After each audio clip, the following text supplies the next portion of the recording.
لا بس عايز اقول لك نفسي بقى ربنا بجد بجد يكرمني، نفسي اشوف امي حتى في المنام.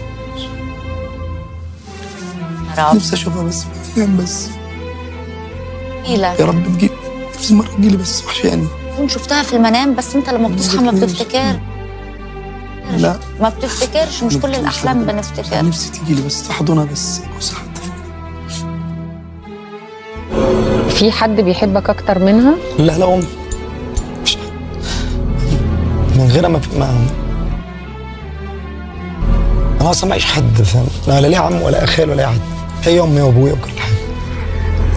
لا كنت انا اللي خدت الصدمه، وربنا برضه ربنا سبحانه وتعالى انا عارف ان هي في اليوم دوت نمت في العربيه، فاكر بتعمل عمليه فوق وطلعت وقال له يلا كله راح مفيش حاجه وبتاع، انا ما رضيتش اروح، نمت في العربيه لقيت راجل بيكلمني بيقول لي تعالى كلم الدكتور، وهو كلمني قلت له في حاجه وانا طالع عارف ان هي ماتت.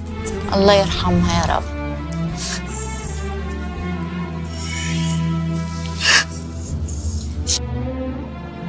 مكان احسن دلوقتي يا رب ارحمها، ربنا يخلي لك يا رب ولادك ويخلي لك مراتك. ولا مراتي ولا اولادي ولا اي حد في الدنيا بعد الام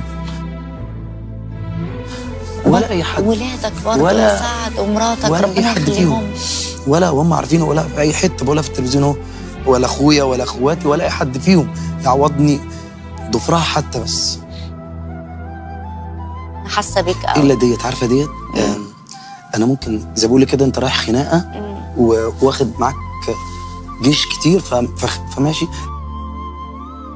دي بقى كنت بروح اي حته وانا عارف ان ورايا حد ظهر سندني في كل حاجه، وراك دعاء في كل حاجه ولسه بتدعي لك. فيلم نازل